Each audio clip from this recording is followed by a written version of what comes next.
নমস্কাৰ আজি মই উপস্থিত হৈছোহি তিতাবৰৰ বৰহুলাৰ পেকাজান অঞ্চলত যিটো অঞ্চল একেবাৰে পাহাৰৰ কাষতে লাগি আছে আৰু এই অঞ্চলত এটা অনুষ্ঠান একদম সুন্দৰভাৱে গঢ়ি উঠিছে আহকচোন তেনেহলে এওঁলোকৰ যি প্ৰতিভা এই অনুষ্ঠানৰ যি দৃশ্য উপভোগ কৰোঁ আহক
যিজন প্ৰশিক্ষক আমাৰ মাজত আছে, গতিকে আহকচোন তেওঁৰ লগত অকণমান চিনাকি হৈ লওঁ। এয়া আমাৰ অনুষ্ঠানটোৰ প্ৰশিক্ষক হয়, অকণমান চিনাকি এটা দি দিয়ক। নমস্কাৰ। আৰু মানে এই অনুষ্ঠানটোৰ লগত আপুনি কেনেদৰে আগবঢ়াই নিছে আৰু কেনেদৰে আপুনি জড়িত হৈছে, মানে কেতিয়া জড়িত হ'ল আমাক কৈ যাব লাগে। নিশ্চয় ধন্যবাদ। তোমাৰ প্ৰথমতে আমি ধন্যবাদ জনাইছোঁ যে তোমাৰ ইউটিউব চেনেলৰ কাৰণে। আমি আশা কৰিছোঁ তুমি দোপতদোপে আগবাঢ়ি যোৱা, আৰু তোমাৰ যিখিনি ছাবস্ক্ৰাইবাৰ আছে, তোমাৰ যিখিনি মানে ফ্ৰেণ্ড আছে, আমি সকলোলৈকে আমাৰ ফালৰ পৰা আন্তৰিক শুভেচ্ছা জনাইছোঁ, যাতে তুমি যেনেধৰণে এতিয়া আমাৰ ওচৰত আহিছা। আজি আমি মানে অশেষ সুখী হৈছোঁ যে তোমালোকৰ নিচিনা মানুহ আহি যে আমাৰ এনেকুৱা এটা অনুষ্ঠানত যে আগবাঢ়ি আহিছা, সেইটো কাৰণে বহুত ভাল লাগিলে।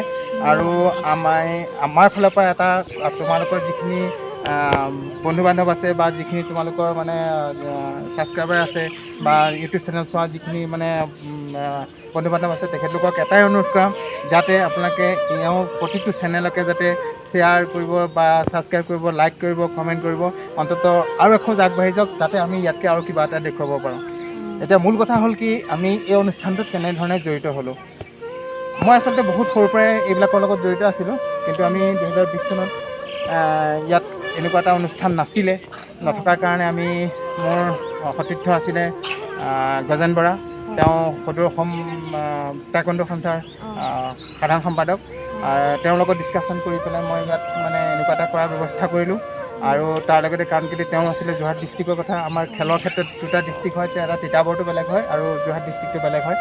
সেইকাৰণে আমি তিতাবৰ ডিষ্ট্ৰিক্টৰ লগত কথা পাতিলোঁ। তিতাবৰ ডিষ্ট্ৰিক্টৰ বিশ্বজিৎ শৰ্মা, তেখেত আমাৰ তিতাবৰ ডিষ্ট্ৰিক্টৰ সাধাৰণ সম্পাদক। আৰু লগতে আছে গোপাল কছাৰীদেৱ আছে, তেখেত আমাৰ তিতাবৰৰ মুখ্য প্ৰশিক্ষক আছে। তেওঁলোকৰ তত্ত্বাৱধানত আমি এই অনুষ্ঠানটো কৰিলোঁ। তাৰ লগতে আমাৰ আৰু এজন প্ৰশিক্ষক আছিলে ৰাতুল শইকীয়া বুলি, তেখেতো আছিল। তেখেত এতিয়া বিশেষ কামৰ কাৰণে ক'ৰবাত যাবলগীয়া হ'ল, তেখেত এতিয়া নাই। বৰ্তমান এই অনুষ্ঠানটো মই চলাই আছোঁ। তেতিয়াৰ যদিও মই জড়িত হৈ আছিলোঁ, তেখেতলোকক অকণমান চলাব দিছিলোঁ। তাৰপিছত এতিয়া মানে তেওঁলোকৰ কামৰ কাৰণে এতিয়া মই নিজে তেওঁলোকক প্ৰশিক্ষণ দি আছোঁ। আৰু এটা কথাই ভাল লাগিছে যে মই যিটো ধৰণে আমি এই ষ্টুডেণ্টখিনিক লৈ পেলাই আমি আগবাঢ়িছোঁ, এতিয়ালৈকে আমি সদৌ অসমত আমি যথেষ্ট নাম ল'বলৈ আমি সক্ষম হৈছোঁ। আৰু দ্বিতীয়তে নাজিৰাত হোৱা আমাৰ নেশ্যনেল গেমছ আছিলে, নাজিৰা আমি কৰি গৈছোঁ। আমি গৈছোঁ এতিয়া গুৱাহাটীত গৈছোঁ, তাৰপিছতে বঙাইগাঁও গৈছোঁ, তাৰপিছতে শিৱসাগৰ গৈছোঁ। প্ৰথম যেতিয়া শিৱসাগৰ গৈছোঁ, তেতিয়া মানে একদম সৰু ল'ৰা ছোৱালী লৈ গৈছিলোঁ মই। তাৰপিছতে আমি নাজিৰা গৈছোঁ, নাজিৰাত নেশ্যনেল গেমছ আছিলে, তাত আমি সাতজন গৈছিলোঁ। 7জনৰ ভিতৰতে আমাৰ 5জনেই গ'ল্ড মেডেল আনিছে, 2জনে চিলভাৰ মেডেল আনিছিলে, আৰু 7জনে আমাৰ মেডেল ল'বলৈ সক্ষম হৈছিলে। নেশ্যনেল গেমছত আছিলে সেয়া। তেনেধৰণে আমি প্ৰত্যেকটো ক্ষেত্ৰতে আমি আগবাঢ়ি গৈছোঁ। এতিয়া আমাৰ নেশ্যনেল গেমছ আছিলে, আমাৰ হেৰিয়াত আছিলে, এইটো কি কয় ডেৰাডুনত আছিলে।